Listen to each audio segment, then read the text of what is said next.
Austin 316 says I just whipped your...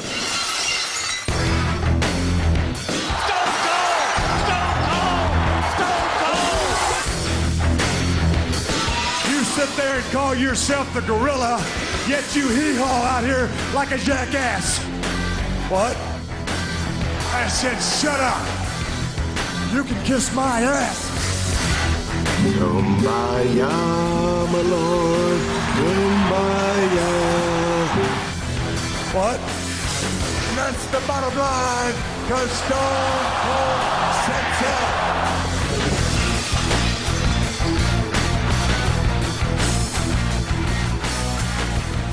And welcome to the bonus episode of the Bottom Line Wrestling Cast for June 2020. I am your special guest host, Jay Free, and with me, your two normal hosts for the Bottom Line Wrestling Cast, Mike Prue and JV. Gentlemen, how are we doing? Doing all right, Jay Free. Thanks for coming back and being the host for our special monthly bonus episode. Yeah, I like this. I get to MC a little bit and kind of keep everybody on point, because we know certain people, not to name names, tend to drone on a little bit. So I'm here to kind of rein you guys in, not Roman rein you guys in though. All right, so this is our introduction, and I want to mention before we get into the crux of what we're going to be discussing today, let's talk about how you can follow us on social media. You can follow on Twitter at BottomLinecast, and thank you for fixing that in the live notes as we're recording this, MPrew83 and John Van Damage, all on Twitter. I am JFree82 on Twitter, and you can follow my podcast, Free Your Geek, at Free Your Geek on Twitter and Instagram. Any other things you guys want to plug? Oh, we have the YouTube channel. Let's not even forget about your YouTube channel. We have Bottom Line Wrestling Cast on YouTube, so check that out as well. Anything new added to the YouTube channel? I should probably check in more, but I figured let's just do it live when we're recording. What's new on the YouTube channel? Just the newest episodes. Just update it. So it's cool because it's one of those things where not only if you don't have a podcast player handy, you can always go on YouTube and stream the latest episode, the audio right there. Exactly. Perfect. All right, so yep. One other thing though that we had added since the last time we had you listeners is our Facebook group. That's right. Facebook group. Thank you. I saw that at the end. I'm not doing this in order. I have my notes and I'm just winging it right now. I'm freestyling, no pun intended. But yeah, the Facebook group. I actually just joined that Facebook group. It's really fun. It's a bunch of cool fans of the podcast and of the career of Stone Cold, kind of like adding their 2 cents. And I haven't had to say what to anyone yet when they posted something. I'm waiting for somebody to be like totally ignorant, but it hasn't happened yet. But it's a good group of people. You get to show notifications. You get some people, just throwing ideas out there for Stone Cold, favorite moments, favorite memories. It's really a cool community to bring everybody together, fans of the podcast and fans of Stone Cold himself. But before we get into our special topic today, let's talk about some current happenings. And gentlemen, let's start off with the WWE side of the house. Let's talk about the most recent pay-per-view that took place, WWE Money in the Bank. Who do we want to start off with? Mike, do we want to start off with you? Or do we want to just kind of memories from it? You want to start off with me, JV? How do you want to do this? Hey, we'll kick off with you. You're the one, you're keeping up with the current product much better than we are. Well, so you say that. Your take. You say that. Then we'll jump in. Okay, perfect. I think from a empty arena standpoint, I think this, if you were going to do something outside of the box with the corporate Money in the Bank match, to have both matches going on at the same time, I thought this was a cool concept to do it when there's no crowd, because if you're going to do it in WWE headquarters, I thought it was really cool. I'm going to just stick with that match for now because that's the one, obviously it's the main event. It kind of stuck out at me. They had both the men and the women wrestling at the same time, and it was a cinematic match. And I know we talked about it on the last, I believe it was the last bonus episode. We talked about the cinematic style with the Boneyard match and with the Firefly Funhouse match. But this was a little bit different because it had both the men and women fighting at the same time. And I personally, for me, some of the stuff I really, really liked. and some of the stuff I just kind of rolled my eyes. And I know WWE likes to do humor, but I'm going to tell you, I'm going to do the negative parts, which I didn't like where it worked per se. The first thing was the first cameo by Brother Love. I mean, I thought it was cool at the time, like, hey, that's a cool little throwback. And if that would have been it, all right. But then we had some guy dressed up like Doink the Clown that wasn't really Doink the Clown, and he just had the wig and the makeup on. I was like, who thought that was funny, personally? Right. And then who else do we see? John Laurinaitis. Okay, I get it. He didn't really have a prominent role. He was like maybe, People Power for like 6 months tops. Like, I don't think that's that much of a memorable cameo. And then we had the other cameos there. Not only Brother Love and Doink the Clown and John Laurinaitis, but we had the man himself, Vincent Kennedy McMahon. That's the actual one that I liked. Daniel Bryan and AJ Styles and Vince yelling and just like, stop it, knock it off. And like just Daniel Bryan's reaction was hilarious to that. I also kind of liked Stephanie McMahon's cameo, but I thought it was so dumb the way they used her, because to me it kind of ruined the character of Dana Brooke. And I'm going to be jumping all over the place, but if you guys remember, there's a middle of the match, they go into this corporate boardroom, and there's a Money in the Bank briefcase hanging up with a bunch of, I don't know if there was $100 bills or just, money inside of it. It was like a plastic case. And Dana Brooke grabs it and thinks she won. And Stephanie McMahon comes out and says, Dana, this is the Money in the Bank boardroom. And to me, it's like, how dumb is Dana Brooke? And I'm not saying that the person in real life, but from a character standpoint, what the Money in the Bank contract looks like. You know what the briefcase looks like. You're seeing this plastic briefcase with a bunch of money inside. Where's the contract? If it's transparent, you should be able to see the contract. And like, she just thinks that grabbing that briefcase, to me, that was like so dumb. And then another, right. I'll jump in for a second. Yeah, go ahead. And the rule was that you have to get to the top of the building and then climb the ladder. Right. Like, the rules of the game before going into the match. It wasn't like it was a hide and seek Money in the Bank match where it could be anywhere in the building, which that's another concept in itself. Right, and some of the rumors I heard, they said, oh well, they really like Dana Brooke because of her facial expressions. She was able to emote, and like it was comedic the way she played it. But let's be fair, how many times has WWE done comedy wrestlers correctly without having a good performer like a Santino or, like a Kozlov or just somebody else that could knows where their lane is for humor and can play that off. Or like the Hurricane when he was the superhero thing. Like that, those guys got it, where I don't think Dana Brooke did, or they're not going to do it her justice if that's the way they're going. Because it wasn't too long ago, for those that remember continuity, she was the stats analysis for Titus Worldwide. So now you're saying she's not smart enough to do that? Yeah, that's true. That's a great point. Yeah, they don't really come full circle with her character and her gimmick. Right, there. And it's almost like she doesn't do you watch the product? Do you understand what's going on? And then the other thing that really kind of upset me is, not even upset me, don't get me wrong, and I'm gonna kind of put this in front first. I love Paul Heyman. I really do. I think he is a genius. But that scene where they have that big food fight with his banquet, what is he doing in headquarters? You know what I mean? Unless you're trying to wink at the audience, oh, he's the lead guy from Raw. He's the continuity manager, and he's the showrunner of Raw. There's no other reason to put him there unless Lesnar's going to be there. So I think for the casual viewer to see Heyman there, maybe they're expecting Lesnar, specifically since Lesnar, I believe, was last year at Money in the Bank, ended up getting the contract. So that kind of put me into a false sense of security. Oh, Heyman's there. And it's oh, is Brock going to show up and destroy everybody, and he's going to be the one that's going to get the briefcase? But it wasn't even that. It was just for a food fight bit. What were your let's go with Mike and JV. What were your thoughts on that?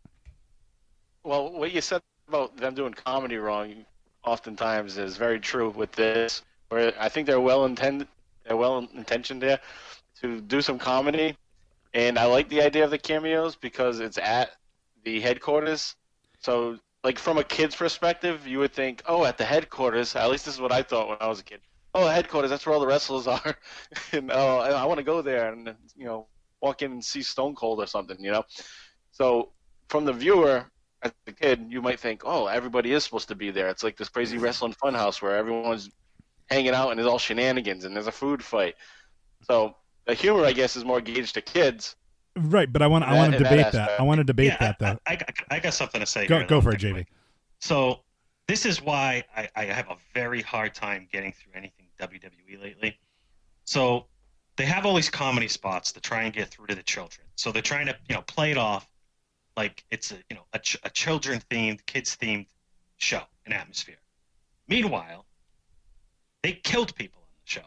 They allude to basically killing people, right? Oh, they did that back in '94 with the Undertaker too. I'm not. I know. I'm just saying though, like, who the hell are they aiming the product at? I guess it's more of like well-rounded family entertainment. So the kids can watch it, but the dad might find some humor in some of the things too. But my argument to both those points is, Mike, you said, it's for kids' humor. Which kid alive today that's watching wrestling that's 10 years old know who Brother Love is? Dude, knows who Doink the Clown is? You know what I mean? That's the nod to the older audience. Right, but your dad knows this guy, but they threw it in as nostalgia for the long-time viewers. But even as an adult, I'm looking at that and I'm like, what is that? That's not even funny. That's just a cameo for a cameo's sake, And I'm just spitballing off the top of my head right now. Dana Brooke does that stupid spot where she grabs the briefcase full of money. Stephanie McMahon, instead of Stephanie there, put IRS there. He's like, well, now that you have that money, make sure you pay your taxes. That would have been hilarious. You know what I mean? That's yes. Or even like the $1 Million Man walks by and he starts laughing when she grabs the wrong briefcase because that's his. Something like that would be a nod that would pay homage to the characters that we as children grew up on. Yeah, with Brother Love, I can see your point, but I think he's spotlighted there because he has this huge following because of his podcast, where there's a lot of know fans, marquee fans that listen to his show, and they want to see him because they listen to him every week. Okay, so what? Okay, I'll give you that one. Let's go back to Doink the Clown. What was the point of him? Not even him. Some guy dressed as him. Yeah. Like, if you're trying to recapture, then have somebody dressed up like the Boogeyman. You know what I mean? Or something a little bit more current that, like younger fans who've been watching. And even the Boogeyman was, 2010, 2014, something like that? Like, even earlier than that. Yeah, like, that's, like... Yeah, I mean, it might have even been the original ECW I think he came in on, but... Yeah, it's just... And that's his thing, too. The Boogeyman always just appears out of nowhere laughing. Yeah. And, so that would have been perfect for him to be in this. It's been a rough year for WWE as a whole, 2020. And Money in the Bank has always been like a bright spot for them lately. It's been one of the shows over the past decade, however long. Yeah, it's like the new number 5. Yeah, it's like, all right, I really look forward to it. And they kind of made a joke and a mockery of it. It's like, you want me to take this seriously. And they had both matches. Correct me if I'm wrong, but I remember, because it was a while ago, my memory really stinks. But they were happening at the same time, were they not? So they were just cutting back and forth between the men's match and the female. Correct. Correct. And that, go ahead. That took away from the importance of it. It felt like a circus. I was like, what the hell am I watching? Like that's one of the pay-per-views I was really looking forward to because it's almost like they can hit the reset button after WrestleMania. Drive new feuds, all that kind of stuff. It's usually a very important show to kind of line up the summer. And I just thought they really dropped the ball. I thought from a production standpoint, it was very sloppy. Yeah, I can agree with that. And go ahead, because I have a point that I wanted to talk about toward the end of the match. But go ahead, Mike, you were going to say something? Yeah, I was going to pick up what JV was saying, how it kind of sets up, for the rest of the summer and the big matches at SummerSlam. Coming out of this match, I can't see Otis being in the main event for SummerSlam, going for the championship, or even winning the championship. It's just like seems like one of those throwaway Money in the Bank holders. So no, here's my. He's not going to cash in. No, here's what my thinking is with that, and let's we'll talk about the winner. So Otis won the men's version after was it Corbin and AJ that were at the last two, and then it slipped out of it. Like Elias came in and hit Corbin with a guitar shot, and then AJ had it, and then he dropped it, and it fell into Otis's hands down in the ring from the ladder. And this is and this is after Baron Corbin threw both Aleister Black and Rey Mysterio off the upper platform into the lower platform. Like, they showed it. Like, they could have announced it or said something, because they showed it on from a wide pan where the ring was set up, and there was like these things of trees, but it was on a higher platform above the roof. So even if they threw them, they maybe fell like 10 feet, 15 feet, whatever, and they could have said, he threw them down to the lower echelon of the roof, 15 feet down. Like, then I could believe, like, okay, the guy's not dead, he's hurt, but they didn't even make a comment on that. The other piece I had a problem with, and I'm going to go from beginning to the finish. Asuka up on the upper balcony level, jumping down on all the other women, I thought was such a cool way to start it off. I think they kind of focused on her a little too long. That was like, she was like yelling and whatever, and then she jumped, kind of took away from the element of surprise. But she gets up there, she's going to reach the briefcase. Baron Corbin's up there and grabs her, or like tries to stop her, and I'm like, what is the point? Like, she's not in the men's match. Yeah, Right. yeah. What stake does Corbin have in the game? Right. And what was the point of it? They didn't even, like, nobody and they, again, JV, you said it was a circus. They had this filmed already. They could have edited that out. Yeah, that's a great point. It wasn't even live. They Right. could have fixed all of these mistakes. Yeah. It was done for like 2 weeks. Great point, Jim. Yeah. Like, I don't know. It's just like WWE. It's like going back to a toxic relationship for me. It's like, things will be different. And you go back, and it's like, it's the same. Like, I call it abuse. I feel like I'm being abused when I watch it sometimes. Well, But not the whole card, because I don't know. I just, the Money in the Bank, I was like excited for. The whole corporate, being on top of what are they called now? Is it still called Titan Towers? Yeah, I believe it is. Or Yeah, WWE headquarters, whatever they're called. Headquarters now. Titan Towers to the vintage fans like us. But Wow, you just incorporated Michael Cole right there. Vintage. It's vintage. yeah. But I don't know. It just felt more comical. It felt like a Monty Python skit too much. I agree, but let's talk about where we foresee this going. So we'll talk about Asuka in a second, because I noticed that was on the show notes. I don't know if you guys want to talk about that, but let's talk about Otis real quick. What I think is going to happen is it's going to be he's going to end up entering a feud with somebody else.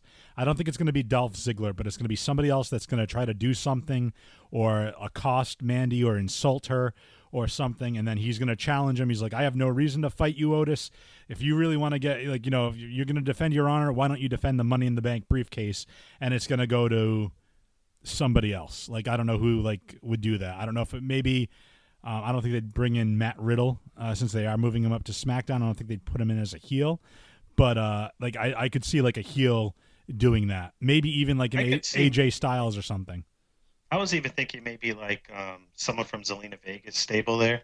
Because Andre, if I'm not mistaken, just dropped the belt, right? He just dropped the US title recently. Yeah, but they're all on Raw technically, unless they do that stupid invitational thing, which I already can't stand. I don't want to talk about that. But yeah, so I think Otis is going to lose it. I don't think he's going to be cashing it in. Either that or something's going to happen, and it's going to be akin to the Jericho and Christian match at WrestleMania, where Trish Stratus comes down at the end and beats the crap out of Jericho, which shocked everybody, and links back up with Christian. I think that's when you turn Mandy Rose heel. I mean, they have a year. You know what I mean? They have, it'll probably be, I think maybe he carries it around maybe till like the fall, and then she turns heel, and then either aligns with somebody or they're going to do the match, because we know that Braun Strowman is going against Miz and Morrison. We'll kind of segue into that here in a second. But, if he gets past those guys, does he have another date with The Fiend? And if that's another date with The Fiend, does The Fiend win the title and then Otis has to cash in on The Fiend? Maybe that could be a storyline, where where Mandy gets pulled into the world of The Fiend where he's tormenting her. I don't know if she's a good enough actor to pull it off, but, that's my personal preference. But let's talk about Asuka real quick. I don't know if you want to talk about what happened the next night on Raw. That was Becky Lynch, right? Yeah, the man has left the building. Right. So Becky Lynch, pregnant, and she had to step out, and they just gave Asuka the title. So instead of competing, which I think works out really well, because it was a de facto babyface turn for Asuka. And that to me could lead into some awesome matches. And that's where we're going to segue next, is to WWE bringing back an old school pay-per-view, specifically since it's all going to be filmed. WWE In Your House for NXT on June 7th. And then there's going to be the next pay-per-view, I believe, for the quote-unquote main rosters in your house as well, correct? Correct me if I'm wrong. Really? I believe so. Oh, I didn't realize. I thought it was just for NXT. Oh, I could be totally wrong. I will fact check that. But we know at the next pay-per-view, it's going to be Nia Jax versus Asuka. I want to get your thoughts on that. And it's going to be Braun Strowman versus The Miz and Morrison for the title. And then the reformation or the rebuilding of one Bobby Lashley versus Drew McIntyre. So who wants to start talking about that? So now do we want to start with, before we even get into the main card for the next, we said it was Backlash, I believe it was. Is that correct?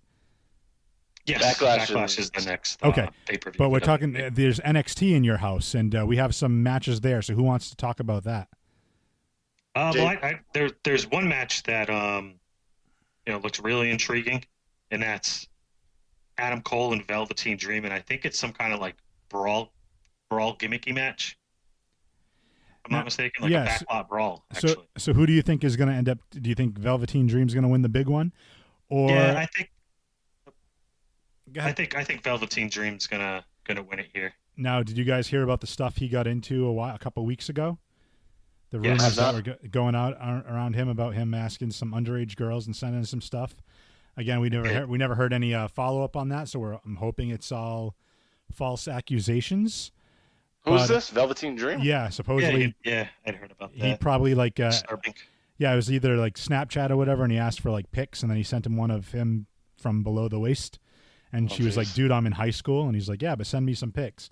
But they don't know. They don't know if it was him or whatnot. Like it could be doctored. There was tons of stuff out there, so I think the fallout with the evidence didn't seem. What's the word? Substantiated. Right. Yeah, because there was like if you blow up the image that they said, like it looks like somebody like pasted the blue check mark in over the name, like it's not like a solid thing. So I don't know. Again, since I haven't heard any follow up, we're going to assume that. I don't know if they're going to take the belt off Adam Cole right.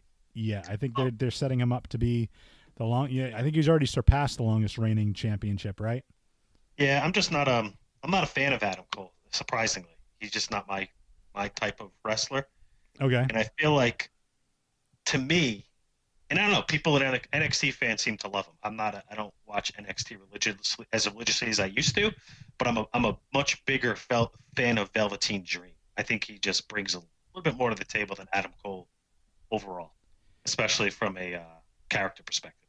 Yeah, I would agree with that. I think there's something about him, and again, if all this accusation stuff is false, I think this dude can be one of the biggest stars. Yeah, one of the biggest stars. The other match I believe that's happening is Karrion Kross versus Tommaso Ciampa, which I think is going to be really, really good. And I think it's Keith Lee versus Gargano. Yes, that one I know too. So Keith there's Lee and Gargano, which is wild. Yeah, because the size difference. It's going to be and that's the thing. Usually you have the baby face bumping for the heel, and the heel is usually the big one. This is a what do they call that? Not a paradox, but it's a transition from the other way around. So I think that's going to be interesting. And then on the main card on Backlash, our top 3 matches that are getting promoted right now is Bobby Lashley, now managed by MVP, which they're kind of doing a storyline with Lana now, kind of being ousted. All of MVP and his protege Bobby Lashley got him a title match against Drew McIntyre. Now I don't see Drew losing, but I'm curious to see if they're building Lashley up. I don't think they'd take the title away. And this is kind of like the problem I have. We talk about a little earlier about how WWE is kind of like a toxic relationship. Like, here's the thing. You made Bobby Lashley interesting again after you kind of neutered him with the whole marrying Lana and being her, like a puppy dog following her around. Now it's like you're building him back up, but you're going to have him lose to Drew right away if that's what they do. Because I don't see them taking the title off Drew because you spent all that time building him up. So it's like you could have built both those guys up and had them clash at SummerSlam. and built it up to be something a little bit more worthwhile. And that way both characters have a little bit more clout and, credibility to them. So I don't know how we're going to see that pan out. And then we have Braun Strowman. He's going to be defending his title against both The Miz and Morrison, which, again, I think he just beat them in a handicap match a couple weeks ago on SmackDown, so what's the big deal? You know what I mean? Oh, did he? I hate that. So they I already think, gave away. Or, they gave away the main either that. I don't know if it might not have even been a handicap match. It might have been him versus like Miz or Morrison. I can't remember which. But then the other one interfered and he fought both of them off anyway. And it was just kind of like, well, then what's the point? But again, I think they're kind of treading water for The Fiend. But then again, you don't want to take the title off Strowman, right after winning it. That's kind of the problem. And then, as I was alluding to a little earlier, Asuka is now a babyface again. And Nia Jax is kind of running wild, and that was going to be my original point with Becky leaving, and Charlotte still being somebody still drafted to Raw, even though she's the NXT champion, and she's going to be defending the title with what is it, Rhea Ripley and Io Shirai in a triple threat match at the In Your House pay-per-view, correct? Is that a triple threat? I didn't know that. I believe it's a triple threat. Yeah, it is. Yeah, it's a triple threat. So I'm hoping she drops the title to either Io Shirai or Rhea Ripley. And she'll go back to Raw because then she'll be a great foil for, now think about this, with Asuka as a babyface. If you can get her back on track to her dominating ways like she was in NXT, now you have Nia Jax, you have Charlotte, and you have Shayna Baszler waiting in the wings to go, and I think those would be three amazing matches. What's wild is, how strong your women's division is. Just a few years ago, we were talking about the four horsewomen, right? It was Sasha, Becky, Charlotte, and Bayley. And now you have this new generation coming up in the women's division you just named. It's just crazy how robust their women's division is. Right. They have Bianca Belair's on Raw, and they haven't done much with her yet. And again, I think they're waiting for the live crowds. But, and me and another friend of mine kind of like thinking about how there's more and more factions coming into play now. And it's like, okay, have her with the Street Profits, and then re-sign Sarah Logan, pair her with the Viking Raiders. She's already married to one of them. That'd be kind of cool, And then you could have a couple of face teams, and then you could do the Rollins, his faction, and then Zelina Vega and her faction, and then you have two heel factions, two baby face factions, and you can kind of mix and match. Yeah, I'm a fan of that. I think that's kind of why, not to get off topic, but I think that's kind of why I really like the state of AEW at the moment. And we can talk about that for a little bit. I don't know if you guys want to just glance over Double or Nothing. I honestly have not watched it, so I don't know if either one of you guys have watched it, but you want to give your thoughts on that? Yeah, I watched it. I enjoyed most of it. I enjoyed the undercard all the way up to the main event, which was the Stadium Stampede match, which was just a freaking clown show. Kind of similar to what WWE was doing with the Money in the Bank match that we talked about earlier. It's just all over the place, goofy stuff, and just not my cup of tea.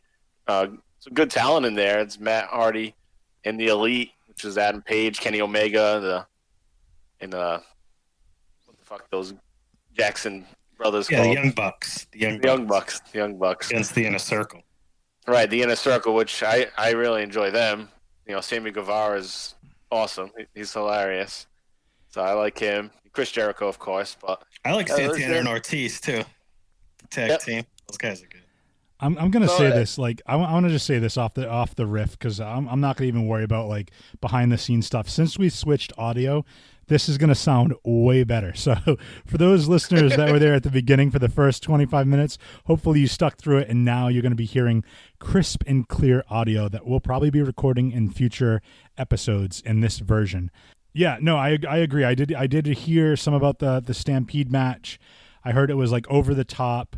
I heard, there was some stuff that got way too comical at the end, but they said the first half was very intense. And, I know Jim Cornette is very outspoken, for lack of a better term, and he said some stuff regarding that. So I don't know.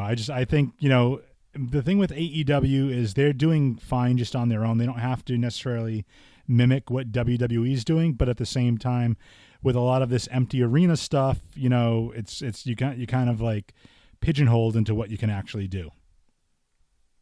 Right. Yeah, and even that's a good point. Even WWE is learning from AEW at this time too, with having people in the audience, at least a little bit of people to make noise and have reactions. Even the lighting is similar between not only AEW and WWE, but I checked out Impact the other night, and Impact is doing the same thing with the lighting, where they have the lighting crossing each other like throughout the crowd, so it gives the appearance of some type of atmosphere outside of the ring, whereas before it was just black and bland. But now there's at least lights that give it some kind of feel, makes it seem like it's bigger than it is if it was empty. So they're all learning from each other during this time, and the product looks better than it did back in April. A lot of steps forward in May. Well, we're kind of venturing into the unknown with everything, So I think it's like it's a process. It's this is going to be the new normal for a while, so you got to kind of just figure out what works. Speaking of outside of the norm, let's talk about the Undertaker. For those that may or may not know or have the network, they're doing a docu-series called The Undertaker, The Last Ride, I believe it's called. Let me double check that. And I watched the first 2 episodes, and it is so good. It is so good.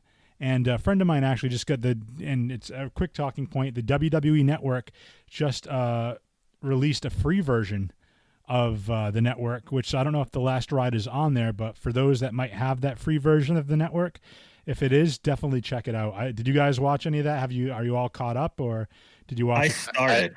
I've watched the first episode so far. I just watched it this past weekend, I think. And what's wild to me is, which kind of seemed more of like teeing up what to I assume what I'm going to expect through the next few episodes. How many episodes is it altogether? It's 3 right now. Yeah, I think there might be more. I think it's either 5 or 6. But again, they're taking a break at this point too, because they did 3 weeks in a row, and there hasn't been a new episode in about a week or 2 weeks already. So they might be on a break. It's cool to just hear. It's crazy to say this, but it's Mark Calloway, basically, right? That's his last name. Yep, Calloway. Yeah. Doing the, they're interviewing him. He's not like in character or anything. He's just kind of like a guy. Right, the mystique is gone. You get to see who he really is. But it almost what he's going through. Yeah, I feel like it's something that we've been waiting for like 30 years now. Well, I think it's one of those things like, get to know him. Yeah, no, it's the way it typically works is when you really want to see the man or the woman behind the character, you have to get released from WWE, and then those shoot interviews come out, and this guy has been a company man for since 1991, I believe, or 1990, I can't remember. But 90. Yeah, it's going to be 30 years in November. Think about that. Yeah, crazy. Yeah, it's just such a good documentary to get that behind the scenes and learn about what he's going through. And I've watched the 3rd episode, and you see the relationship that he has with Shawn Michaels, Triple H, and of course Kane. So that's what they focus on in the 3rd episode, and it's just great to see the camaraderie between those guys that have just been around WWF for so long, and they have that crappy match in Saudi Arabia. Oh, what was it? Australia? I forget. One of those big shows, though. Well, yeah, and I think it's interesting you mentioned that, because we know that he and Shawn Michaels didn't necessarily get along way back in the day, because the stories from backstage and in the locker room about how Michaels didn't want a job to Steve Austin, or he was complaining that he was going to just do something different, and Undertaker was waiting by gorilla to beat him up, and if he didn't follow through and do his business, pay the dues, so to speak. So I think it's interesting to see like how much Shawn Michaels has changed in the respect he's earned from the Undertaker, because again, the Undertaker is like, and they mention it, in commentary. JR used to mention it all the time. It's like Clint Eastwood in an old Western. You know what I mean? Like, he's like the old grizzled veteran that's been through it all, and he's like so respected because there's a mystique about him, not even of the character, but of the person and what he's been through with that company. Right, and how willing he's been to help people throughout the years too. Yeah, that's a good point too. Like how he's respected.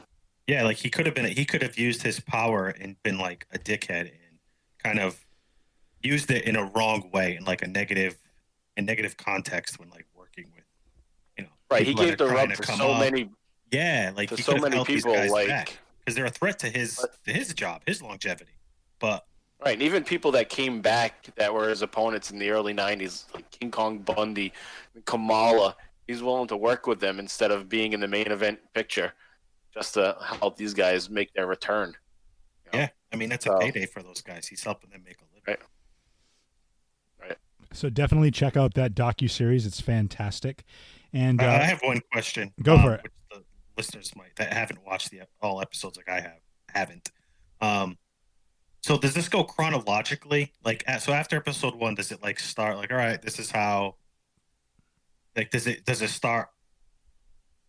Yeah, it's a story, so yeah, it's all connected. So it's like the first one, episode 2, going to cover like mid '90s, and then it gets into, or is it more like segment? No, not really. Subject matter. It's more telling the story of his last few years in the WWE. Okay. Yeah, they focus. Yeah. They focus. I think it's like post streak and everything else at WrestleMania, because I think he came back and like I don't know if it's the first one or the second one because I'm kind of bleeding through with the episodes. But there's one where he talks about how he wanted to give Roman a really good match at WrestleMania, and it wasn't up to his standards because he was not happy, type of thing. So I forget what episode that was, but it's like they talk about the streak. That was the second one. Yeah, and then they talk about how like Roman, he wants to like give the kid the rub, so to speak, and like they did the botched tombstone spot at WrestleMania and all that stuff, and it was just he wasn't up to snuff. Right, he was supposed to retire there, but that's what the story becomes, is that he can't go out like that, so he begins training again, and that's what leads to the teaming up with Kane to go against Triple H and HBK in the third episode. Yeah, let's not give too much of that away. Let's let these people that are listening that are interested go get the network and help support. Yeah. Even though it's like a toxic relationship, we're gonna go back and say please support our toxic relationship and help the WWE out with their network subscriptions. Are you a shareholder, Jay Free? No, I would love, dude. I should. Now's the time to buy. Disagree. That'd be interesting though. Yeah, but before we go to break, we're going to take a break here in a second. I just want to talk real quick. One of the other big news items, specifically within the climate that's going on right now in the world. Shad Gaspard, one half of Crime Time, passed away. Got caught in a riptide at the beach, I believe in Florida, or was it California? I can't remember. It was one of the Venice California. beaches. It was in Cali, and Beach. They came out to lifeguards and whatnot, came out to save him, and he said, "Save my son first, take care of him." And he got pulled under a riptide, and they found his body a couple days later. But and it's such a shame. I mean, selfishly, I would have liked to have seen Crime Time come back and do a program with the Street Profits or something, just because I think it would have been so cool just to see like an old, not even old school, but just like kind of like different iterations of these teams throughout the year, like or even like Crime Time and like New Day, or Crime Time and like the Usos, or just like I think they could have done some business with them, and that's selfishly. But like for me, I don't have any kids, but I think like as a parent, like to save your child, like to put your child before yourself. I mean, I don't even think that was a question in his mind. You know what I mean? Yeah, it was amazing, and all the stories that come out about who he was, that we didn't really know about until this, unfortunately, is that he was such a great guy and was helping out a lot of people and in a lot of different ways within the community to help people. And it's a shame that, he wasn't even around WWE anymore for so long. But it shows how much they really respect him, that they spotlighted him huge. Usually if somebody hadn't been with the company for 10 years, they just forget about him. Yeah. That's not what they did here. Or they just put the graphic up on that one show, like the when it happened. Like if it happened on a Sunday, it would be on the Monday or whatnot. Right. But it was on all 3 shows throughout the week, which I thought was, a nice touch. I think they could have put together, like selfishly again, I think they could have probably put together a little like package, like video package of just like, like what happened. And I don't want to sound like a cynic or whatnot, but like, the dude like died. He didn't do anything malicious. It wasn't like a suicide or a drug overdose, or he wasn't being reckless and like drove his car. He saved his son. You know what I mean? Like that. Not that you want to like promote that, but it's like you know what I mean? It's not good PR in that sense, but it's like it's the WWE. Like, look at like this is a superstar that like put his family first. This is a real hero. You know, in a time when like life changes in an instant, he made a split-second decision and he didn't even think twice. Like, save my son, save my 10-year-old kid, because that's what's important. Like that, you know what I mean? That kind of tugs at the heartstrings, even if you're not a parent. Like, I think that's kind of like, wow, this guy, you know, was very honorable and he was very proud and he really loved his family and he put them first. Like, I think that needs to be celebrated a little bit more. Yeah, well, totally agree. That's tragedy. Yep. Tragedy. Well, as sad as that is, we're going to take a break, and then we're going to try to lighten the mood a little bit, because when we come back, Mike Prue picked the year of 1995. We're going to be talking about some of the best gimmicks, the worst gimmicks, some of the bad storylines that might have happened, and let's go get all nostalgia on the year of 1995 in the WWF at the time, and we'll do that after this break. And welcome back to the June bonus edition of the Bottom Line Wrestling Cast. I am your special host for the bonus episode, Jay Free. With me are the two usual suspects, my stooges, if you will, Mike Prue and JV. Gentlemen, welcome back. Well, thanks. So, who's Pat Patterson and who's Jerry Briscoe? We're the Stooges here. I'll have to ask which one of you has a thicker accent. That'd be Pat Patterson. Also, I'm the gay one. I didn't say that. I don't look through that lens, sir. It's 2020. It's a different time. And nobody knew that until recently. Well, not recently, but we've known that for like 15 years, but not back then. And even, you know, as they say on Seinfeld. Not that there's anything wrong with that.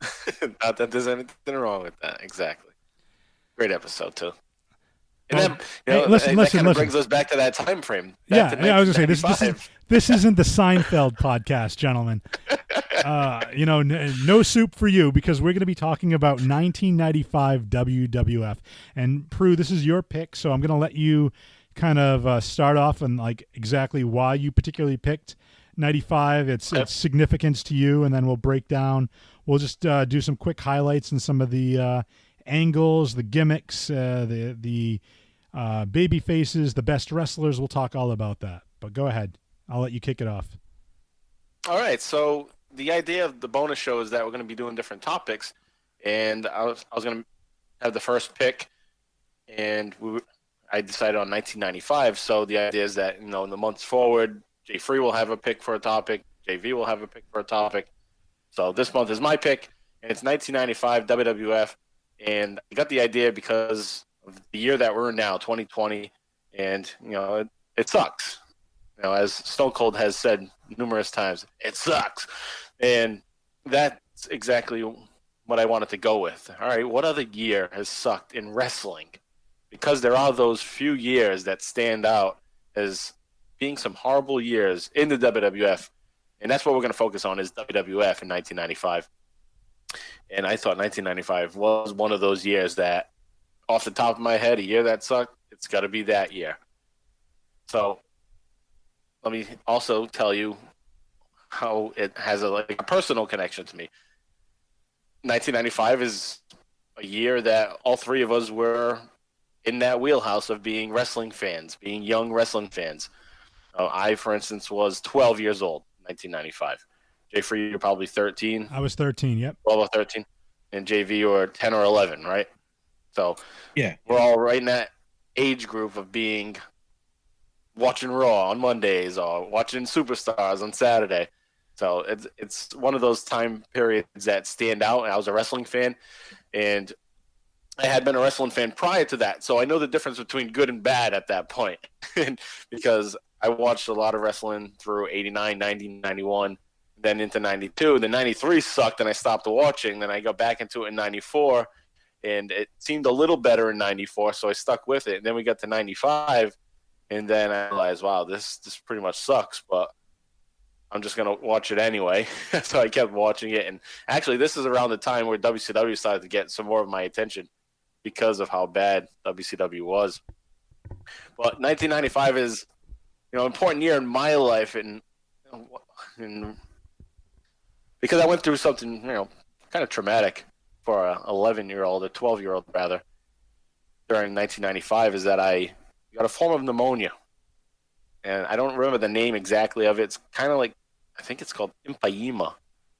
And it's basically your lungs filled with fluid, and it collapses. So my lung collapsed when I was 12. I was in gym class, and I couldn't get up and brought to the hospital. And I didn't leave the hospital for over a month.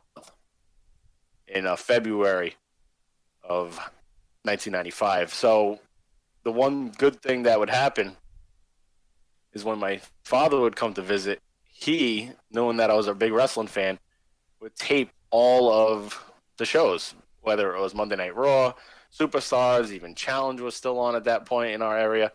So I was getting all these wrestling tapes and watching it, and it's some of the most shit-ass stuff, as we'll get to. But I have a fondness for it because that's something that I remember a lot, is watching King Kong Bundy matches when he returned, and watching like Henry Godwin, Barry Horowitz, and shit like that. So it's just an important year in my life. Well, and that was actually a very good and it point. Sucked. Oh no, but it's so it not only sucked wrestling wise, but it sucked personally for but me too. when you were that young, did it suck to you when you were younger, or did it just kind of like when you're looking back at it, be like, wow, that year really sucked, but as a kid, you loved it? No, I knew at the time it wasn't as good as the wrestling that I had already seen. Okay.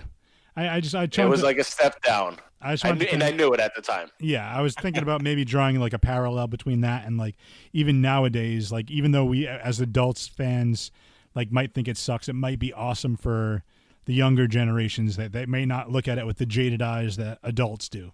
You know what I mean? We still, I don't know. I was trying to make draw a line between the two, but yeah, if you thought it wasn't as good, it wasn't as good. So let's talk about what wasn't as good. Well, one thing though, to go with that is I think I have great appreciation now for it as an adult than I did as a kid. Would you think would be the opposite? Like, oh yeah, I love the hog farmer, but now I look back at Henry Godwin and I say, he's pretty damn good in the ring, and he's a big bastard and kicks ass.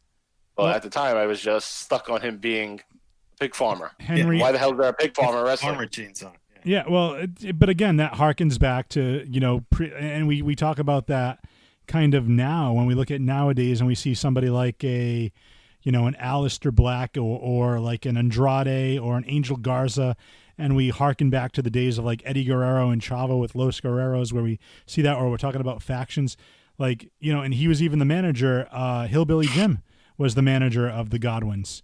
So it's like, it's basically the same gimmick where, he's a country boy. Now he's got two pig farmers, it's kind of like passing along the gimmick, the same thing to me, like a couple of years ago, I think it was like back in 2010, Alberto Del Rio was like, or even JBL was an updated version of the $1 Million Man, so I think, but I think to your point, go ahead. Okay. No, go ahead. All right. So you made me think, kind of the jaded eyes, I'm saying as a 12-year-old, I didn't like Henry Godwin because he was a pig farmer, but it's almost like I had that adult perspective as a 12-year-old because I knew Hillbilly Jim already and went through that. And as a 12-year-old, I'm thinking, that's what I liked when I was 6. That's stupid now. I'm 12. I know better. Yeah. Well, I already experienced that. This is the thing, though. This is what I really want to kind of drive home. We talk, kind of offline a little bit. We talk about some of the writers that are writing wrestling now and how some of the storylines and the characterizations and the actual wrestling characters, like they feel all bland and like, they're kind of like cookie cutter across the board, where when somebody like The Fiend or like Bray Wyatt comes along, it's something different and we kind of gravitate toward it. But when you really think about it, when you think about some of the bad writing they have for some of these characters, Henry Godwin is a perfect example. Like what were they smoking to be like, oh, Henry O. Godwin, hog. Phineas I. Godwin, pig. Like, really? Like, come on. Like, T.L. Hopper, I think we were talking about that. He was 96, but like that's just like insane. But let's talk about some of the. Before we get into some of the worst gimmicks. Let's talk about what happened. Some of the worst of '95, the events and angles. Mike, since this was your year, let's kick off with you. What's one of them that sticks out in your head? Okay, so it's an event and the angles that came about because of the event, and that is King of the Ring, 1995. King Mabel becoming the king. And the tournament is just crap itself. So let me just kind of run through this tournament. All right, so most of it was first round on Raw. Right? Then we get to the pay-per-view. And you have Mabel versus The Undertaker. Mabel pins The Undertaker after a leg drop. Clean. I mean, there was a little tomfoolery with Mo. Mo, his freaking manager, or it used to be his partner, but now it's his manager at this point. So you have Men on a Mission. Wait, was it Mo? Was it Mo or was it Oscar? No, Oscar's gone at the time that Mabel goes single. Okay. Yep. So Mo is acting as his manager at this point. And Mabel defeats The Undertaker. And then there's another match, is Kama versus Shawn Michaels. And you guys, you got to go back and watch this and check this out, because Shawn Michaels, who's a babyface, just became a babyface a couple months before this. He is off his ass high or something. His attitude is horrible. He's acting like a dickhead, and he's a babyface. Not like in a cool way, like he's fucked up way, being a dickhead. And it's so telling in the match. I believe that Vince McMahon changed this match during the flight, like while this was happening. He changed what it was supposed to be. I think Shawn Michaels was supposed to go on, maybe even win the tournament. I don't know that for sure, but this match is a little weird the way it ends. It's a draw. It's 15-minute time limit. Shawn Michaels and Kama. Kama, the Supreme Fighting Machine. That sucks too. Kama, the Supreme Fighting Machine. So, what would you rather? Would you rather have him be like a voodoo priest or something? Yes, I would. I like Papa Sango. So did I. But in this match, the interview prior to the match, Shawn Michaels gives like a mumbling, rambling interview. You can't make any really much sense of it at all. So that's tipped me off at first. And then I watched the match, and he just looks like a prick. And then by the end of the match, when it becomes a draw, he looks surprised that it's a draw. And then he makes a face like, oh, well, fuck it. Whatever. I'm out of here. So I think Vince McMahon sensed that he was fucked up and just decided, all right, at 15 minutes, call it a draw. Because they didn't say anything about, they usually would say there's a time limit for this match, and they didn't say any of that. They just started saying it within the last 3 minutes that they might be approaching the time limit draw. And then it ends, and Shawn Michaels looks pissed off. He is pissed off. He says fucking bullshit, he says, once we get to the draw, too. So something weird going on there. So that's worth going back to check out. So Mabel gets a advance right to the final because of that. And then you had the roadie against Bob Holly, the roadie at this point, Road Dogg Jesse James. And then you have Yokozuna losing to Savio Vega, who's new at this point. Savio Vega goes on to beat the roadie. And you get Mabel and Savio Vega in the final. And then Mabel wins there. And you have King Mabel. And he goes on to be the king for a few months, all the way to SummerSlam and beyond. He main events SummerSlam with The Undertaker. So, no, not with Undertaker, with Diesel. So just bad taste in my mouth. And this is right after I'm getting healthy from having pneumonia. I'm out of the hospital. I'm out of care at my grandmother's house, where I had a tube in my chest and I had to be bandaged up and rechanged every single day. Laying on the couch for 2 months, and even I finished the school year right at the end of the year. I came right back in June, and then it became, and that's right around this time. This is June 25th. So I'm back, and I'm like, yeah, I get to go to my uncle's house. I'm gonna watch wrestling again with my cousins. We get this shit. You get fucking King Mabel. So I want to kick it over to JV. Let's put this King Mabel, worst King of the Ring. Or do we give that honor to somebody else, like maybe like a Billy Gunn? Or what do you think? Do you think... No, this one's worse. This one's way worse because this is when King of the Ring was still something new. Really, this is only the third King of the Ring pay-per-view. And you just came off of Owen Hart winning it. And then it's basically sandwiched with, you have Owen Hart. That was cool. He was the King of Hearts. That worked. And then you have Stone Cold win the next year. And then right in the middle here, you have King Mabel. And this is such an important time with that show because it was the number 5. When there was the 4, this was the 5th one. And this was before. Actually, no, I'm not right about that. But this one, I was going to say, it was still the only 5th pay-per-view. But they just introduced In Your House. Yeah, but this was one of the marquees. I would agree with that because you have WrestleMania, SummerSlam, Royal Rumble, and Survivor Series, and now this was the 5th big one, and then they were doing In Your Houses as the other ones. So I think you're absolutely right. I think this was a good 5th show. It's a tournament style, and if you believe the backstage rumors, Vince doesn't like tournaments because he thinks that fans want to know what the matches are going to be. But again, who knows if that's even true? Because I like the unpredictability of it. That's why I like the Royal Rumble. Yeah, same here. I think it's interesting, but that's a great point. Saying it was still like in the early years of the King of the Ring, and to have somebody a little bit more underwhelming, especially with some of the bigger stars there. All right. And, by the time Billy Gunn wins it, 99, it's King of the Ring's not that important anymore at that point. And that was the Attitude Era, Crash TV, and whatnot. Right. I do want to talk about JV. Do you have any specific memories as far as 1995 besides King of the Ring? Any other?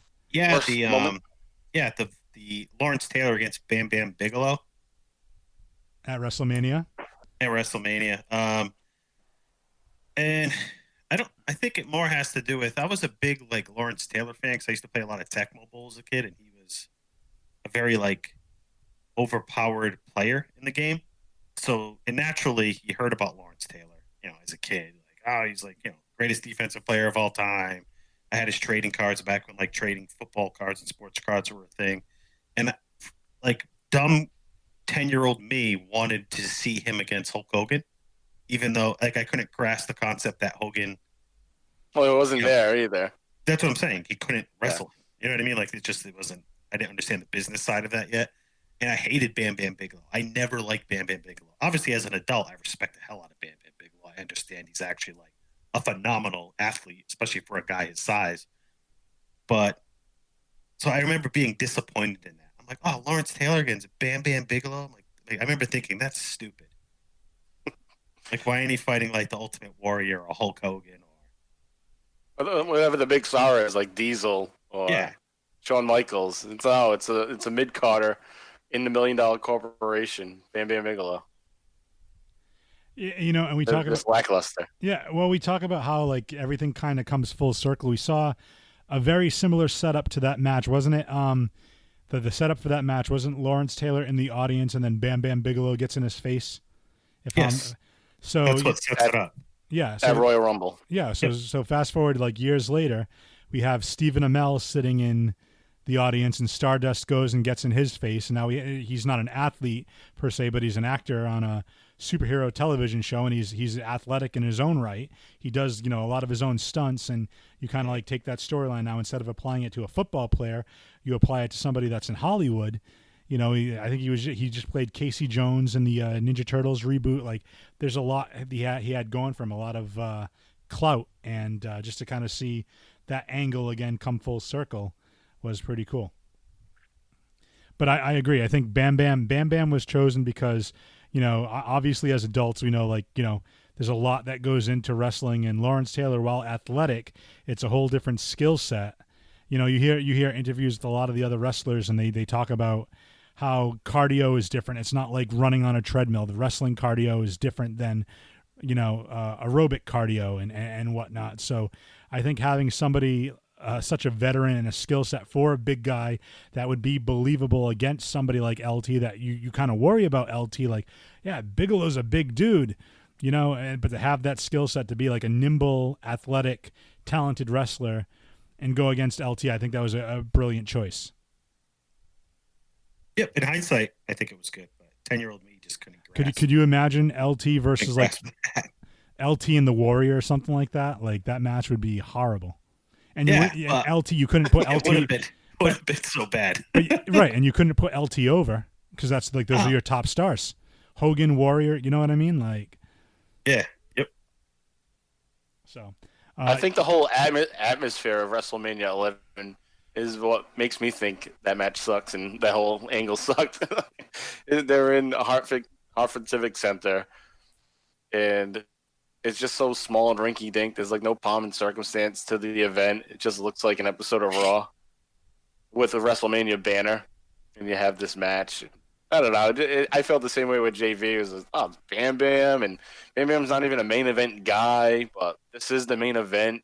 The main event still should have been Diesel versus Shawn Michaels and Lawrence Taylor and Bam Bam before that. Right, but you know that WWE or WWF at the time, it's anything they can do.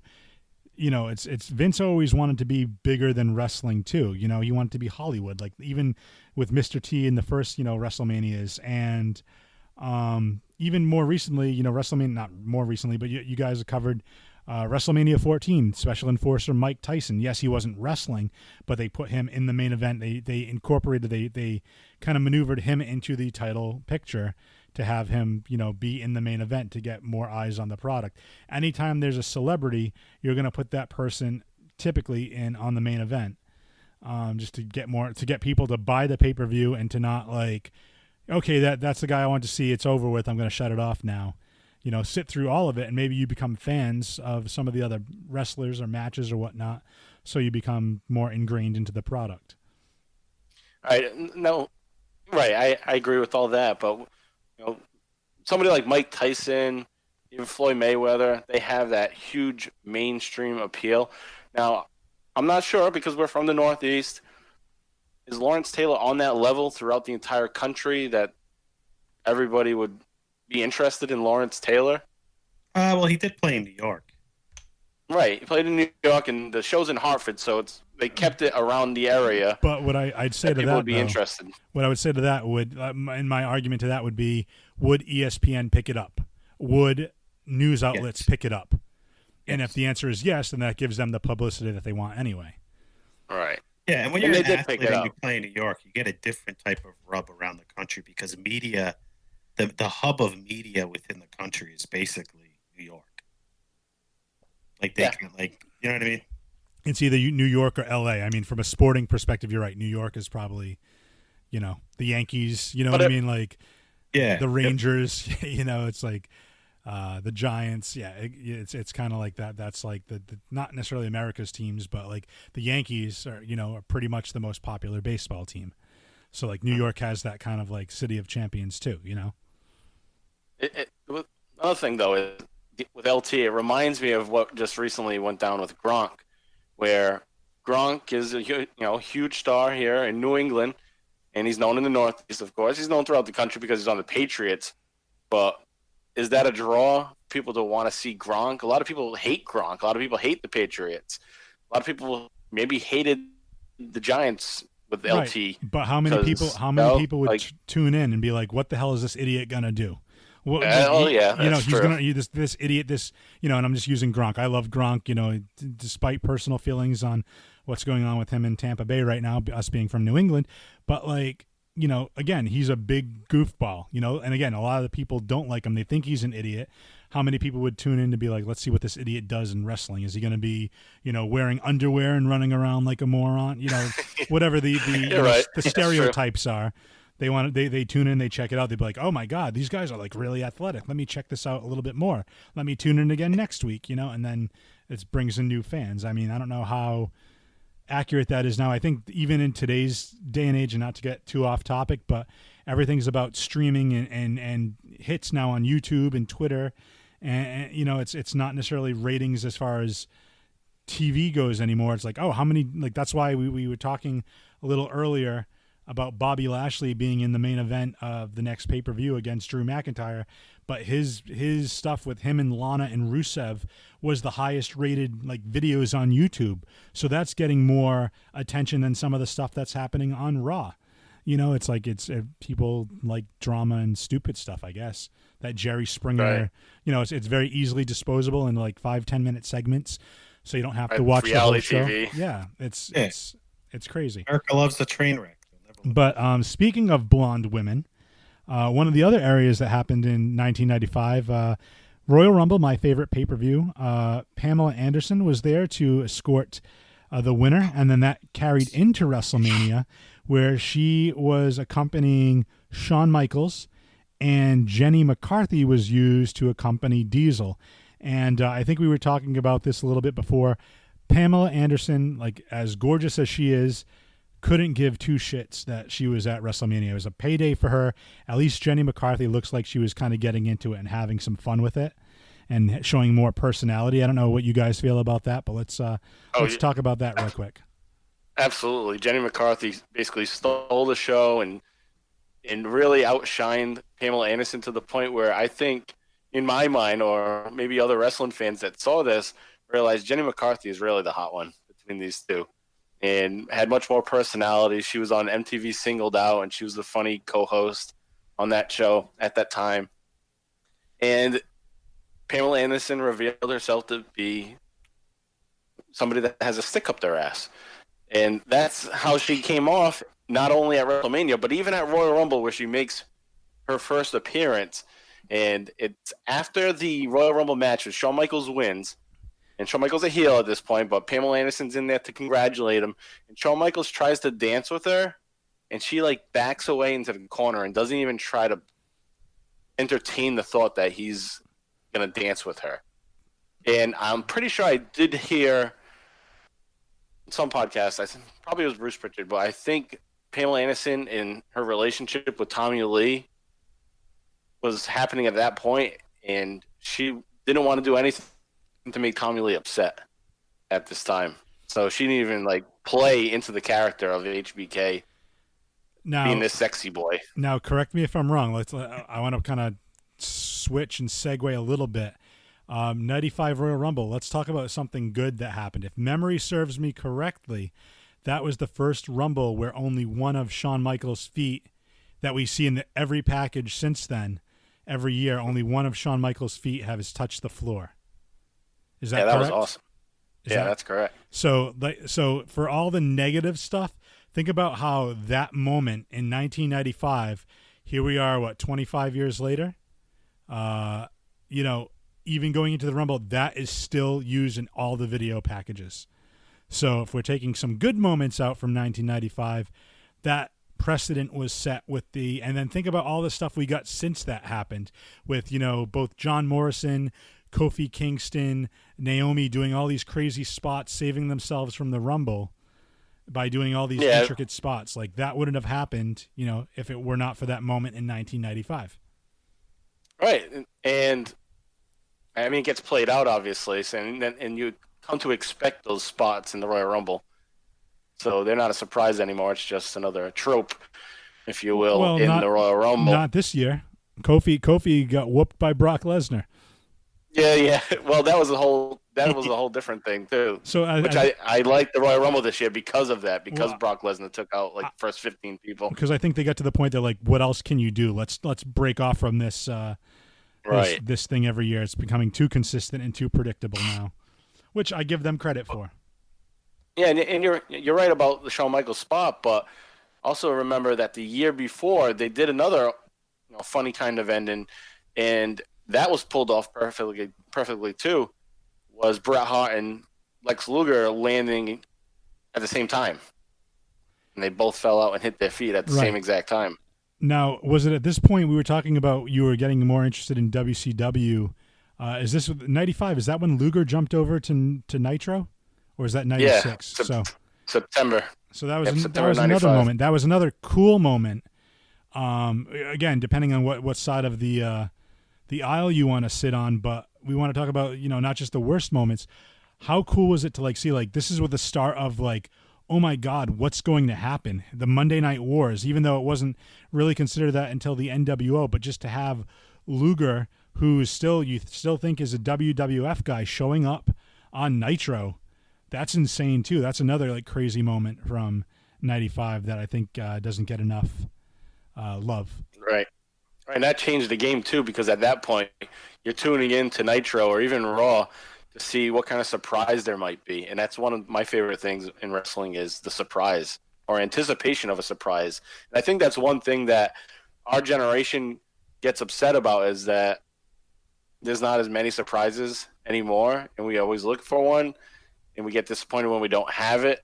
At least that's how I feel, and that's what might cause my anger at current product. I agree to that. I'm hoping for something that doesn't happen. But I think the problem is that we live in the information age where everybody has a cell phone and everything can get spoiled right away.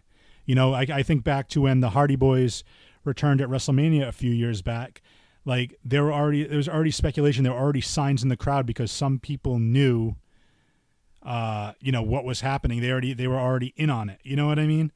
Like they already knew the status from like where they were and like what the contract status was. You know, it's very tough to hide. You know, same thing with not to get too off topic, but CM Punk when he came back to WWE backstage, like they already leaked that. You know, he already auditioned for it. Well, yeah. So when he came back, I was surprised to the host because they didn't know he got hired, but the surprise was kind of like half ruined already. Because we already know that, the people in the know that go to the wrestling websites and whatnot already knew that he had interviewed for a spot there. So it wasn't like, oh my God, this is crazy. Like it's like half expected at this point, you know? Yeah. But anyway, back in 95, let's talk about that because Luger wasn't setting the world on fire as the narcissist or all-American Lex Luger. He had a couple of bad gimmicks. I mean, you know, they could have worked with maybe the right person with a different wrestler, but there were a lot of bad gimmicks in 1995. Let's start with Mike again. Just one of the ones off the top of your head that you just like, wow, think about this wrestler. We talked about Henry Godwin and Phineas Godwin and just how, like, you know, what were some of the other ones that kind of like stuck out to you? All right, the one that really just sticks out because of such great potential, and you know, this guy was in a WWF at one point. He was in WCW, and now he built himself a name as being this great wrestler on the indie circuit. So he gets another chance to be with the WWF, and that's Shane Douglas. And they take him from ECW and they turn him into Dean Douglas, a teacher or dean of discipline or whatever it is. It's like a combination. It's like saying the big boss man's a police officer, but he's really a correctional officer. He's Dean Douglas. He's not exactly a teacher. So that gimmick sucks. His outfit sucks. His potential was so high, and it was just squashed. It was done the moment he cut his first vignette, scratching the board. You know, they took somebody that was hot in ECW 94 and 95, and somebody that could cut a promo the likes that hadn't been seen yet in the WWF. That style wasn't even around yet. That style's not going to come around until Stone Cold cuts the promo in 1996. But Shane Douglas was there, and he could do that stuff already, and they don't use him that way. And it just, I guess it's a letdown. It wasn't in the cards. Like they weren't ready to go in that direction yet, or they weren't even looking. Maybe it's because WCW hadn't been that much of a threat yet. I don't know. Right. Everything is just another occupational gimmick. Yeah, I mean, and that's interesting. Very interesting. It's always a job, and the reason why he's Dean Douglas is because they're not creative enough to come up with a storyline for him. So they ask him, "Oh, what kind of work have you done?" And he was a teacher. So, all right, you're Dean Douglas then. So and they've done that with so many people. Matt Stryker comes to mind. More recently, exactly. Same thing, teacher Matt Stryker. JV, how about you? Any particular gimmicks stick out at you as like, oh man, I can't believe this wrestler was saddled with this character, this gimmick? Yeah, Isaac Yankem. DDS. The dentist. That's horrible. I mean, I know people are scared to go to the dentist and stuff, but I tell you, I don't think there's any like a 7-foot-tall dentist that's a wrestler. And the teeth he has too, bad right? Teeth. Yeah. Yeah. And then I went to Snitsky. It's Glenn Snitsky. Jacobs. It's Kane. Right. By God, it's Kane. I mean, it took them a while to figure it out, but at least they did. Well, no, and it's interesting because if you really think about his backstory, he, his parents' house burned down. His real father was Paul Bearer. Undertaker or Kane, I can't remember who was revealed to have burned down their parents and killed their parents, was one of them.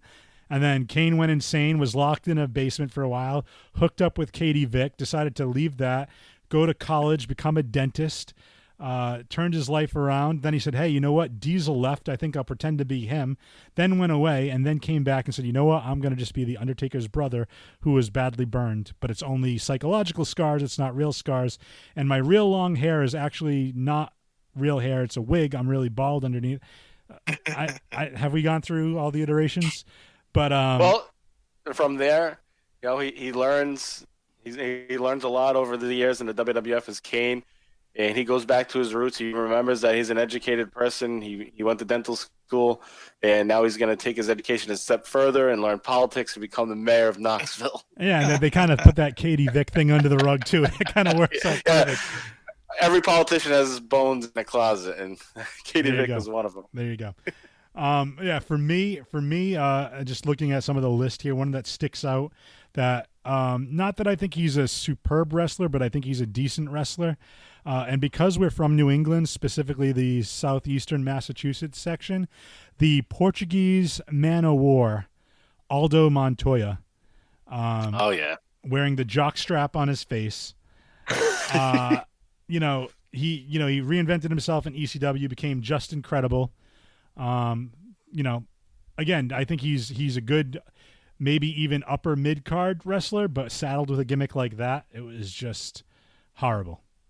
Right. He reminds me at the time, and they worked together in the WWF in '95. He reminded me of a lot of 1-2-3 Kid, Sean Waltman. Yeah, well, style of wrestling. He could do that. But that's not even the most horrible gimmick he's had. Speaking of, because there was a faction called X Factor with Just Incredible, X-Pac, and I believe it was it Albert? I can't remember who the other guy was. And it was Albert. They had the song by Uncle Cracker. Like, it was I'm like, you know what? Give me Aldo Montoya back. I'd rather have him. I think that this is the Bottom Line cast. We talked about it. I think it was on the first or second episode where Stone Cold denies a match with Aldo Montoya because he's not good enough to be in the ring with Stone Cold. Amazing. Well, and then, but again, go ahead. No, I was just saying he's just crapping on him right in the middle of the ring. Like, no, you're going to win this match because I'm forfeiting because I'm not wrestling you piece of trash. That's a little moment. Well, and that kind of brings it back to the Stone Cold podcast, the Bottom Line Wrestling Cast.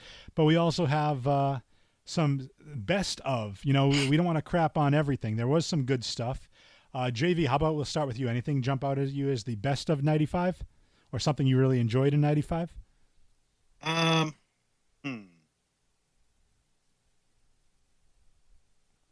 just kind of threw JV under the bus right there. No, probably.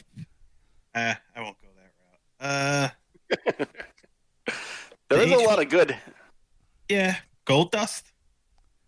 That's a great character. Great character. Like, again, speaking, we talk about how some like gimmicks and whatnot are so cartoonish and like just unbelievable. Like they're just like characters like that you'd see on a stupid sitcom somewhere. Goldust is one of the things that it was a work in progress at first, but it was so ahead of its time for what it was. I don't know if you guys agree or disagree with that, but ahead of its time, controversial at a time where they're kind of moving in a different direction, and we'll see that more in 1996. They become a little bit more edgy throughout 96, but here in late 95, I think Goldust debuts maybe September or October, and he is this ambiguous character. You don't know what he's supposed to be or what his intentions are. But obviously to most people in 1995, you just think he's homosexual, but they don't go out and say that, of course. And that caused heat between wrestlers because they didn't want to wrestle with him, like Razor Ramon, and it was just controversial at the time, something that was never really talked about. So they're kind of breaking down walls here. Yeah, I think they came around. Like even Scott Hall has said, like, if I had known what I know, you know what I mean. If I was a little bit more comfortable, I would have done business. He goes, I just wasn't understanding what it was supposed to be at the time.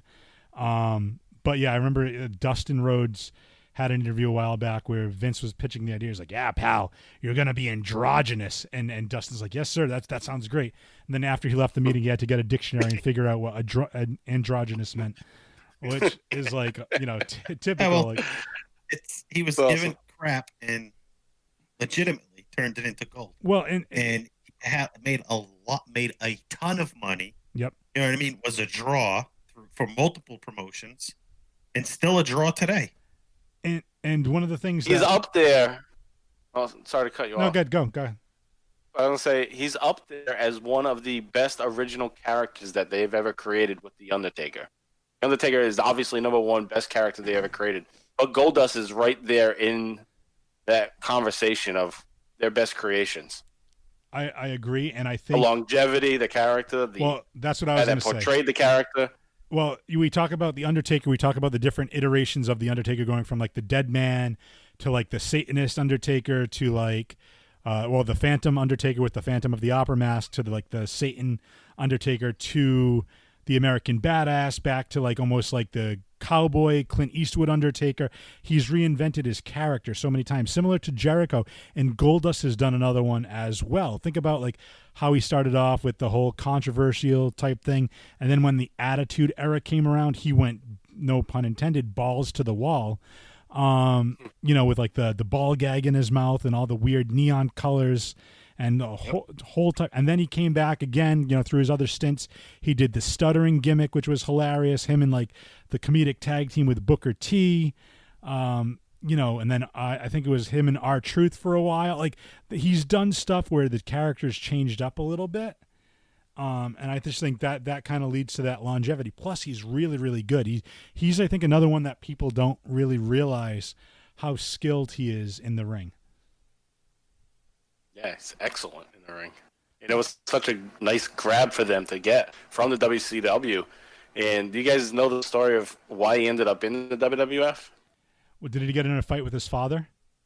Or is that No. Okay. He got fired. He got fired by WCW after the uncensored pay-per-view in March of '95, where he had the match in the trailer. The trailer, whatever that. Yeah.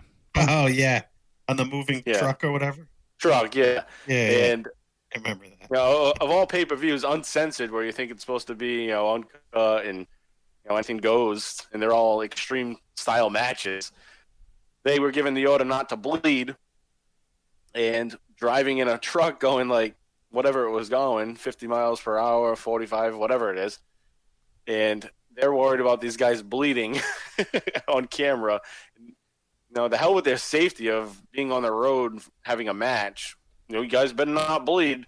And they bled, and they both got fired. It was Barry Darsow, was a Blacktop Bully, Axe from Smash from Demolition. Yeah, Smash from Demolition.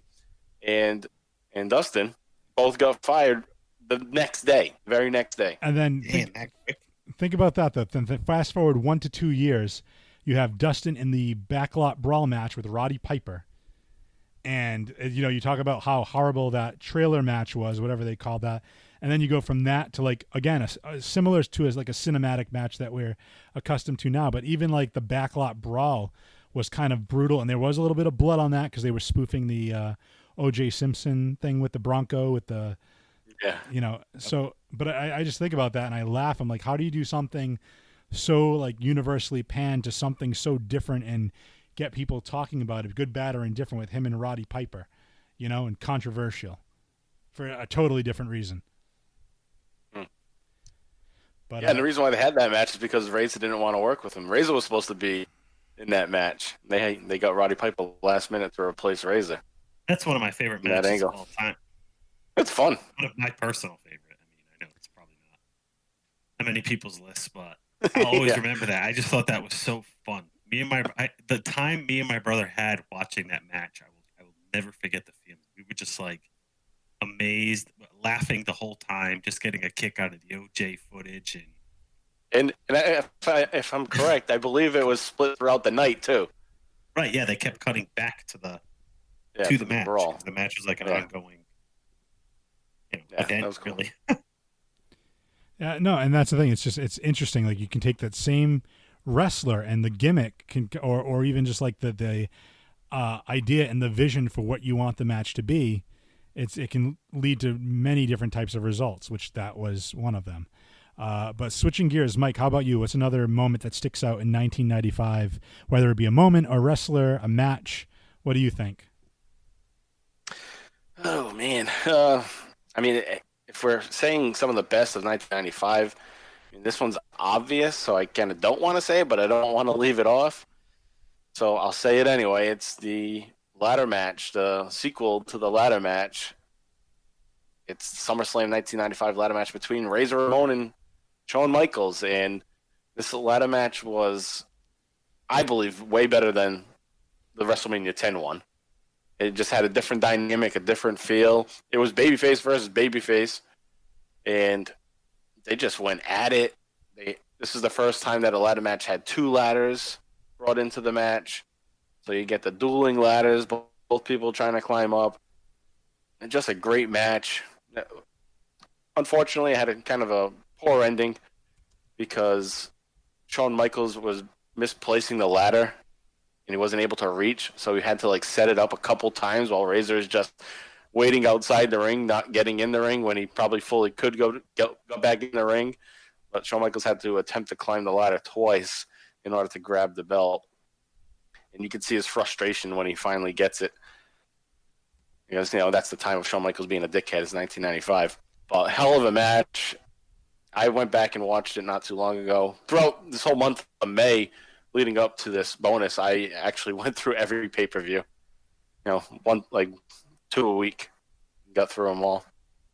And that was one of the best matches of the entire year, so can't leave it off the list. But I do want to sneak one more in, and it's the match between Bret Hart and the British Bulldog. I just watched this yesterday.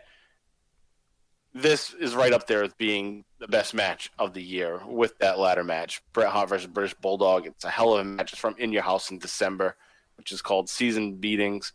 And it was seriously a big beating. It's a bloody mess. It's a great match. It's fun. And Bret Hart pulls it off, but British Bulldog working just as well as he did with Bret at SummerSlam 92. So this is another match to go check out. A lot of people are super high on the 92 match, as they should be. Go back and watch this, and you might even think this is better. Very interesting. Very interesting.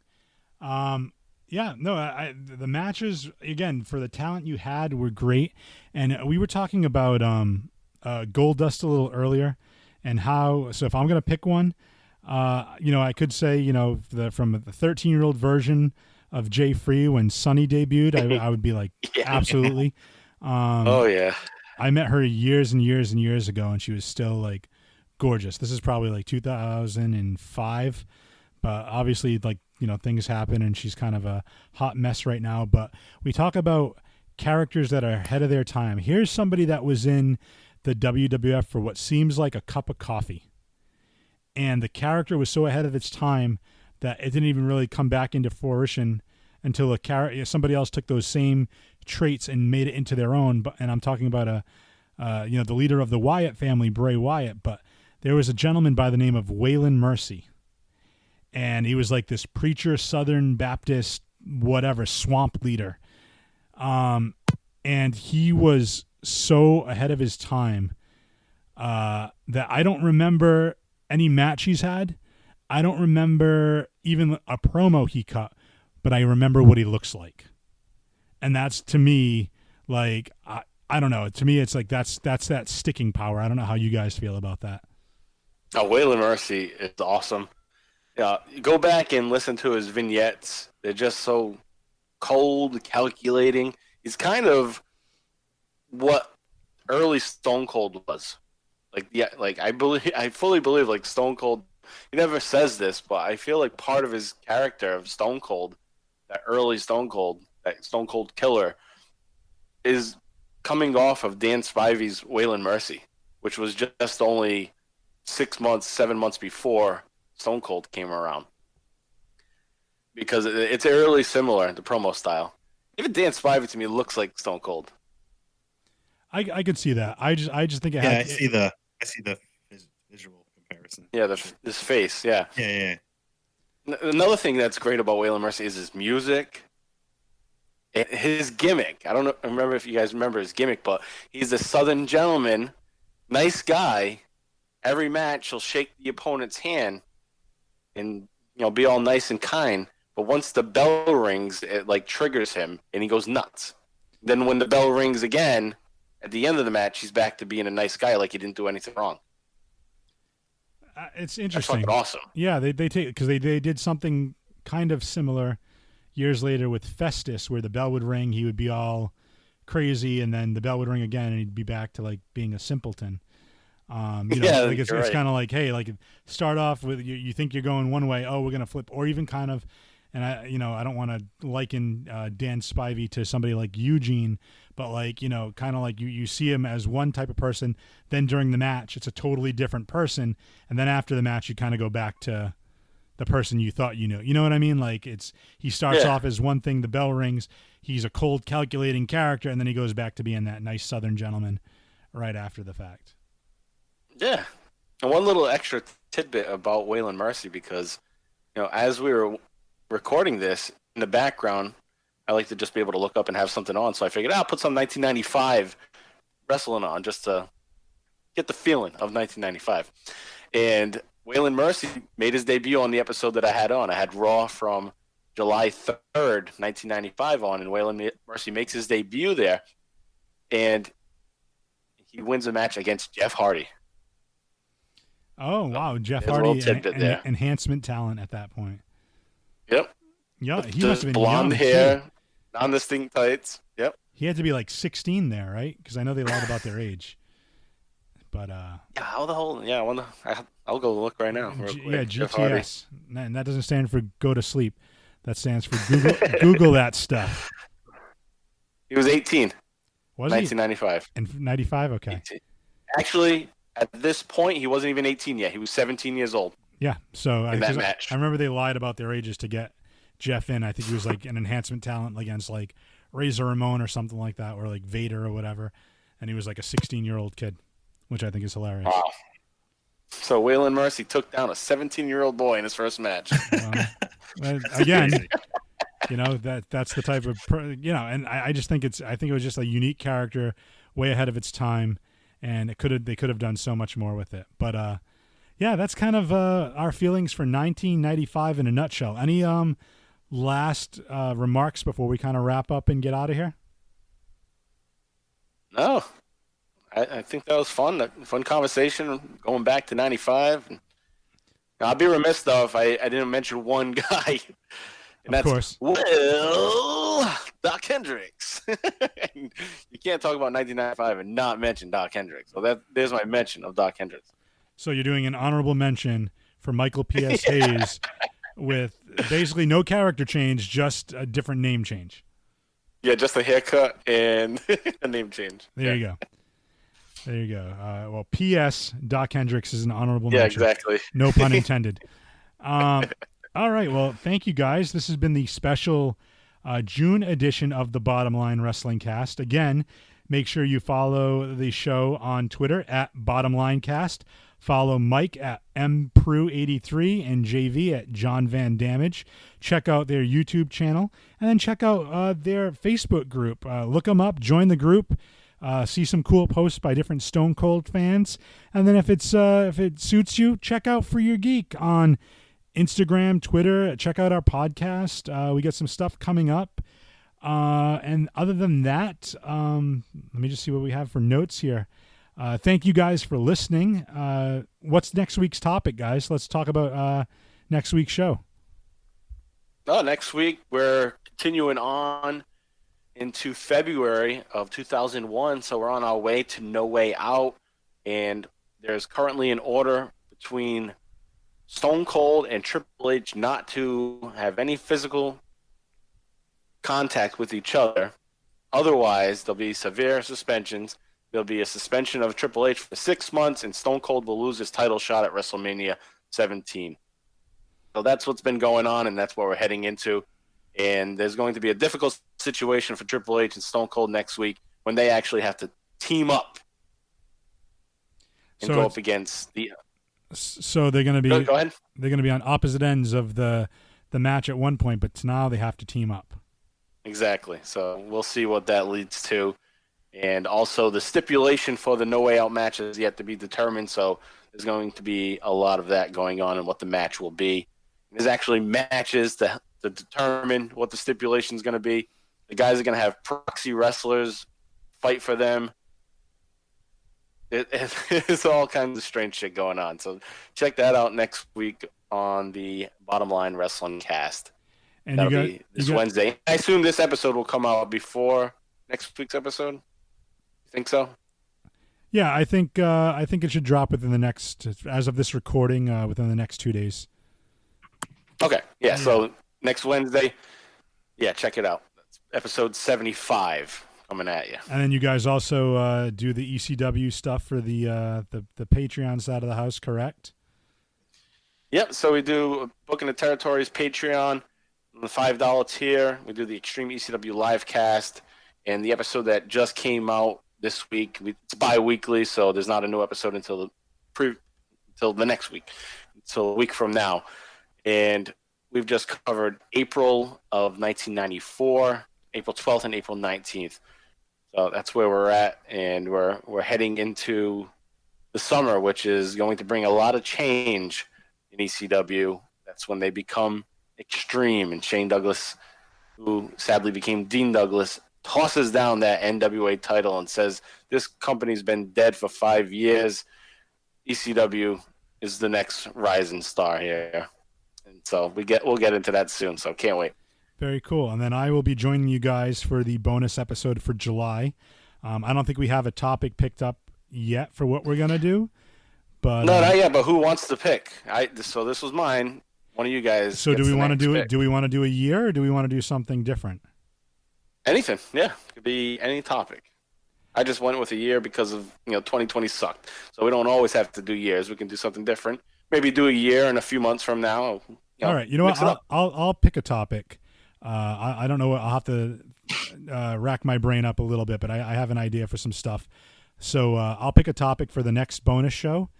And until then, JV, Mike, anything else you want to say? I'm all set. I'm good. Well, thank you all for listening. And just to reiterate, we just stomped a mud hole in your ass and walked it dry. And that's the bottom line, because Mike, JV, and J Free said so. And that's the bottom line. And as far as I'm concerned, this is over with, so get the hell out of here.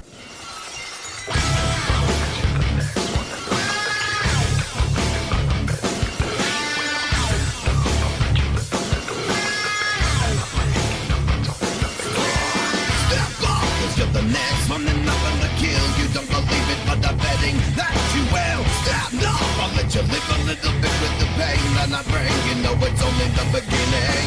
Stop up, cause you're the next one, and I'm gonna kill you. Don't believe it, but I'm betting that you will. Stop, no, I'll let you live a little bit with the pain that I bring. You know it's only the beginning. Not breaking the limit inside you.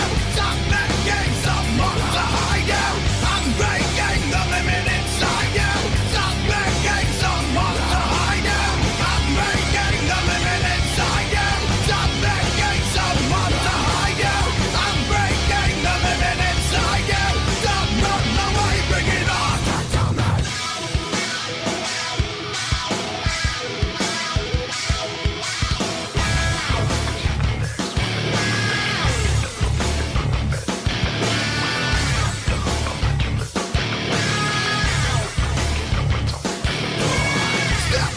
You're the next one, and I'm gonna kill you. Don't believe it, but I'm betting that you will. Stand up, I'll let you live a little bit with the pain that I bring. You know it's only the beginning. Step up, cause you're the next one, and I'm gonna kill you. Don't believe it, but I'm betting that you will. Stand up, I'll let you live a little bit with the pain that I bring. You know it's only the beginning. Not breaking the limit inside you. Stop making someone to hide you. I'm breaking the limit inside you. Stop making someone to hide you. I'm breaking the limit inside you. Stop making someone to hide you. I'm breaking the limit inside you. Stop running away.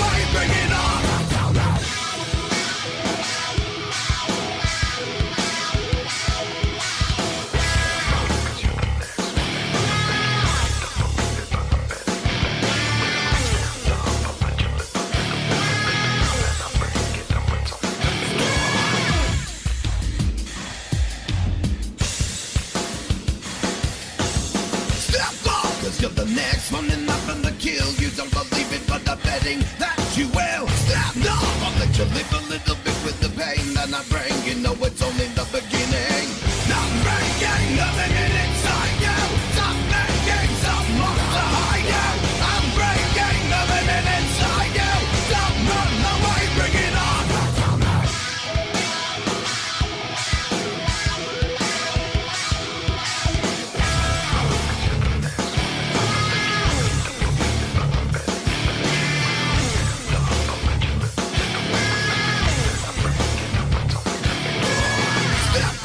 You're the next one and I'm gonna kill you. Don't believe it, but I'm betting that you will. Stop, no, I'll let you live a little bit with the pain that I bring. You know it's only the beginning. Stop off, cause you're the next one and I'm gonna kill you. Don't believe it, but I'm betting that you will. Stop, no, I'll let you live a little bit with the pain that I bring. You know it's only the beginning.